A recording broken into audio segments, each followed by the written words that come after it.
मैं हूं अंकित अवस्थी। हाल ही में भारत के शेयर बाजार के अंदर अचानक बैंक के शेयर्स के अंदर तेजी देखी गई। ये जो बड़ी खबर थी, इसके पीछे प्रधानमंत्री नरेंद्र मोदी के एक बयान को जोड़कर देखा जा रहा है। हाल ही में जब बजट पर चर्चा हो रही थी, तब प्रधानमंत्री ने देश को सदन के माध्यम से बताया कि अभी भारतीय बैंक जो हैं वो 8 साल के अपने सबसे बेहतरीन स्तर पर हैं। बजट में प्रधानमंत्री ने इसके बारे में जानकारी दी कि आज हमारी बैंकिंग सिस्टम बड़ा मजबूत है और इसके पीछे सरकार के वो प्रयास हैं जो सरकार ने आईबीसी कोड लाकर 2016 में किए। जब यही बात बाहर आई, इस खबर के बाद में बैंकिंग शेयर्स के अंदर इजाफा देखने को मिला कि लोगों को विश्वास होने लगा कि हमारी बैंक अब सेफ हैं। बैंक सेफ हैं, इसलिए अगर आप बैंक के स्टॉक्स में वृद्धि देखें तो यह गजब वृद्धि हुई। मेरे प्यारे साथियों, हमारे देश के अंदर कुछ बैंक ऐसी हैं जिन्हें too big to fail consider किया जाता है, जिनमें से एचडीएफसी, एसबीआई, ये वो बैंक हैं कि अगर ये फेल हो गई तो देश की इकोनॉमी फेल हो जाएगी। बैंक के शेयर्स के अंदर जब तेजी आई तो तेजी अपने आप में एक बड़ी सुर्खी बनकर आई। सुर्खी कुछ इस तरह से कि एसबीआई, बैंक ऑफ इंडिया और कई हमारी पब्लिक सेक्टर बैंक ऐसी रही जिनके शेयर के प्राइसेस में 8% तक की वृद्धि देखी गई। पीएसयू का इंडेक्स जो है वो 3% तक बढ़ा हुआ दिखाई दिया। अंतरराष्ट्रीय मीडिया में भी यह कवर हुआ कि भारत की एसबीआई ने रिकॉर्ड हाई प्रॉफिट अभी बुक किया। यह अपने आप में बैंकिंग सेक्टर के अंदर बड़ी खबर बनी। आपने बैंकिंग के सेक्टर में बहुत से ऐसे किस्से हाल ही में सुने थे जब बड़े बड़े उद्योगपति, देश के बड़े बिलियनियर्स लोन तो लिए लेकिन चुका नहीं पाए, और जब नहीं चुका पाए तो बैंक की हालत खराब हो गई, क्योंकि उनसे उम्मीदें करती करती बैंक्स ने अपने यहां पर जो एनपीए है उसका ग्रॉस एनपीए, यानी कि उनके एसेट्स के साथ उनका नॉन परफॉर्मिंग एसेट का जो अनुपात है उसे बहुत बढ़ा हुआ देखा। लेकिन पिछले कुछ समय में, विशेष रूप से वर्ष 2016 से, जब से सरकार के द्वारा इंसॉल्वेंसी एंड बैंकरप्सी का कानून लाया गया, दिवालिया करने का कानून लाया गया, ऐसे लोगों को जो लोग लोन नहीं चुका रहे और बिलियनियर्स बने घूम रहे हैं, तब से बैंक का यह नॉन परफॉर्मिंग एसेट घटने लगा है। यानी कि ऐसा अमाउंट जो अब तक आ नहीं रहा था वो वापस आने लगा है। क्यों आने लगा है? क्योंकि अब कानूनी रूप से बैंक उन लोगों से, जो कर्जदार, जिनको कर्ज दिया हुआ है, जो लेनदार, जिनको कर्ज दिया हुआ है, जो कर्जा प्राप्त आदमी है, डेटर है, उससे उन्होंने वसूली शुरू कर दी है। वसूली का नकारात्मक शब्द साउंड होता है। वसूली का अर्थ है कि उनकी अब परिसंपत्तियों को, उनकी एसेट्स को बेच करके, जो कोलेट्रल में कभी जमा थी उनको बेच करके, उनके और जितने भी कोलेट्रल्स थे, जो साख थी, उसको बेच करके पैसा वसूलना शुरू हुआ। माल्या जैसे लोगों का जितना पैसा था सरकार ने उसे वसूलना शुरू कर दिया। उससे बैंकों की हालत में फिर से सुधार आना शुरू हुआ। यह एनपीए और एनपीए से जुड़ी हुई बैंकिंग की उपलब्धि थी। एक समय था जिसका बहुत ज्यादा लाभ बैंकों ने उठाया, जब लेनदारों ने उठाया, जब बैंक के द्वारा शुरुआत में एलपीजी रिफॉर्म्स के दौरान बैंकों की इतनी अच्छी व्यवस्थाएं नहीं होती थी। एक समय तो हालात ऐसे आ गए थे 2008 से 10 के बीच में, जब देश के अंदर बहुत सारे घोटाले खुल के आए थे। वो एक ऐसा दौर था जिस समय बैंकिंग सेक्टर में जिन्होंने कर्ज लिया था वो कर्ज बैंकों को छुपा छुपा के चलना पड़ रहा था। बैंकिंग के अंदर एक प्रॉब्लम आ गई थी जिसे ट्विन बैलेंस शीट प्रॉब्लम कहा था। यानी कि दो प्रकार की बैलेंस शीट बना रही है बैंक। एक वो जिसमें दिख रहा है कि देखो सर, बाकी तो सब सही चल रहा है, अगर कर्ज घुसा देते हैं तो हमारी बैंकिंग बहुत खराब दिखती है।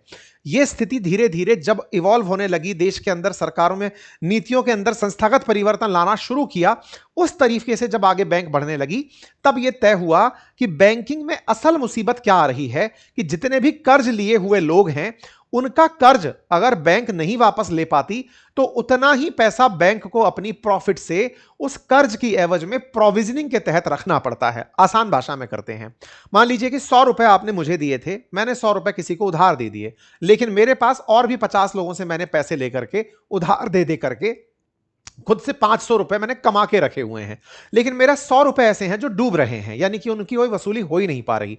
तो मेरा जो 500 रुपया मैंने कमाई का निकाल कर रखा था और तरीकों से, उनमें से मैंने 100 रुपया, अब चूंकि ये डूब चुका है, किसी एक्स का लिया था, वाई को उधार दिया, अब चूंकि एक्स तो मुझसे मांगने वापस आएगा ही, तो अपने 500 रुपए के प्रॉफिट में से मैंने 100 रुपए अब इसलिए रख लिए कि कल को ये जब एक्स मांगने आएगा तो मैं इसे दे सकूं। इस प्रक्रिया को बैंकिंग में प्रोविजनिंग कहा गया। इस प्रोविजनिंग के चलते बैंकिंग सिस्टम में लोन देने में और बैंक की सेहत में बड़ी दिक्कतें आने लगी। आप में से बहुत से लोग इस बारे में विचार कर सकते हैं कि एनपीए लाने के पीछे का, एनपीए होने के पीछे का रीजन क्या हो सकता है। कई रीजन हो सकते हैं। इंटरनली कोई कंपनी फेल मार जाए, एक्सटर्नल सरकारों की नीतियां बदल जाएं, कई ऐसे फैक्टर होते थे जिनकी वजह से एनपीएस बढ़ते थे, कंपनियां फेल मारती थी, जो लोन नहीं चुका पाते थे वो फिर बैंक के लिए मुसीबत बनते थे और बैंक में जमा औरों का धन वो औरों के लिए मुसीबत बनता था। क्यों? क्योंकि बैंक अब अपने लाभ को जनता को लोन देने के स्थान पर अब इसलिए बचाकर चल रही थी क्योंकि अब वो उस पैसे से कम घाटा तो बचाए कि साहब चलो जिस आदमी का जमा है उसको तो वापस देंगे। इसके चलते बैंक कमाने के और हथकंडे अपनाती थी, वो ब्याज दरें बढ़ा देती थी, धीरे धीरे बैंकों की साख खराब होने लगी। इन सब से बैंकिंग सिस्टम पर बड़ा नकारात्मक असर पड़ने लगा था। उसका अन्य पर असर पड़ने लगा, आप और हम पर असर पड़ने लगा, क्योंकि अल्टीमेटली हमारी उपलब्धियां, हमको जो कम ब्याज दर पर पैसा चाहिए, देश को जो बैंक से लोन चाहिए, लोगों को जो आवश्यक है उनको लोन चाहिए, उनको नहीं मिलता रहा। खैर फाइनली सरकारी प्रयासों से सरफेसी एक्ट आए, धीरे धीरे एक्ट्स के अंदर आईबीसी कोड बनने लगे। इंसॉल्वेंसी एंड बैंक्रप्सी कोड तो बहुत ही निर्णायक माना जाता है, जिससे इसको उधारी को कम करके लाया गया। एक सबसे जरूरी बात और वो ये कि एक छोटा सा कार्य जो हम अक्सर आपसे रिक्वेस्ट करते हैं वो है चैनल को सब्सक्राइब करने का। मेरे प्यारे साथियों, जहां आप मुझे सुन रहे हैं उसके नीचे एक सब्सक्राइब का बटन दिया हुआ है, जिसे दबाने में कोई खर्च नहीं आता, आपका समय लगता है 2 सेकंड का, लेकिन आपकी ये 2 सेकंड की कीमत हमारे लिए हौसला बनती है। अगर आप इस छोटे से काम को करते हुए आगे बढ़े तो ये हमारे लिए बहुत ही सकारात्मक रहेगा, हमारे हौसले को बढ़ाएगा, हम आप तक और अच्छा काम लेकर पहुंचेंगे ये और सुनिश्चित करेगा। आइए आगे बढ़ते हैं। एक बड़ा सुधार है, आसान भाषा में बैंकों के पास अब ऐसे कर्ज नहीं बचे जिन कर्ज के लिए उसे अपने प्रॉफिट को शिफ्ट करना पड़े। यही कारण है कि भारत की बैंक बड़ी मजबूत रूप से अब दिखाई दे रही हैं। एक समय जहां बैंकों के फेल होने का डर बना हुआ था, अब इस समय पर बैंक अपनी सबसे सेहतमंद स्थिति की तरफ बढ़ रही हैं और भारत की बैंक को अंतरराष्ट्रीय संस्थाएं बहुत अच्छे से ट्रीट कर रही हैं। बैंकिंग सिस्टम को बहुत ही सकारात्मक रूप से देखा जा रहा है।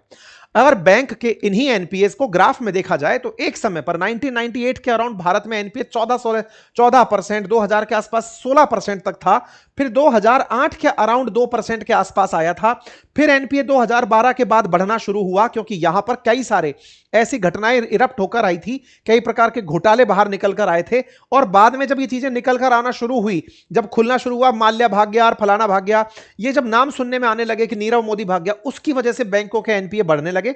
फिर सरकार ने वसूली शुरू करी, 2016 का एक्ट बनाकर, आईबीसी कोड बनाकर, और अब जाकर के बैंकों के अंदर 2.15% के आसपास एनपीए निकल करके आया है। ऐसी देश की बैंक जो है, इन्होंने बढ़िया यहां पर हाल ही के समय पर और तो और हमारे एसबीआई ने तो अभी रिकॉर्ड मुनाफा दर्ज किया है, क्वार्टर के अंदर 24.49% का मुनाफा दर्ज किया है। यानी बैंक का अब स्वास्थ्य सुधर रहा है। यह अर्थव्यवस्था के लिए एक बड़ी सकारात्मक खबर कंसीडर की जाती है। तो देश के अंदर इसे अर्थव्यवस्था की एक सकारात्मक कहा था रिफ्लेक्शन के रूप में इसे देखा जाता है। ठीक है, तो हाल ही में बैंक के रिजल्ट्स ने निश्चित ही देश के अंदर एक सकारात्मक भूमिका दी है। यही तो कारण है कि बैंक के स्टॉक्स के अंदर जब यह जानकारी पब्लिक हुई, सदन के माध्यम से देश को पता चला, तो लोगों ने इस बारे में सरकारी रूप से प्रयास तो चल रहे थे, जनता को सदन से जब पता चला, बजट से पता चला, अभी क्वार्टरली रिजल्ट्स आए उनसे पता चला, एसबीआई ने अपना प्रॉफिट बढ़िया बुक किया उससे पता चला, ये सारी खबरें जब क्यूमुलेटिव तरीके से आने लगी और सरकार आने वाले समय में कुछ प्रोग्रेसिव कदम भी ऐसे उठा रही है कि कैसे विदेशी निवेश की सीमा को बैंकिंग के अंदर बढ़ाया जा सके। रिपोर्ट है कि एफडीआई 49% तक करने की बातें चल रही हैं। ऐसे ही सरकार के द्वारा जो लोन देने का प्रक्रिया है, इसमें कैसे हाउस बना करके लोन फंड किया जाए, उस पर भी बातें चल रही हैं।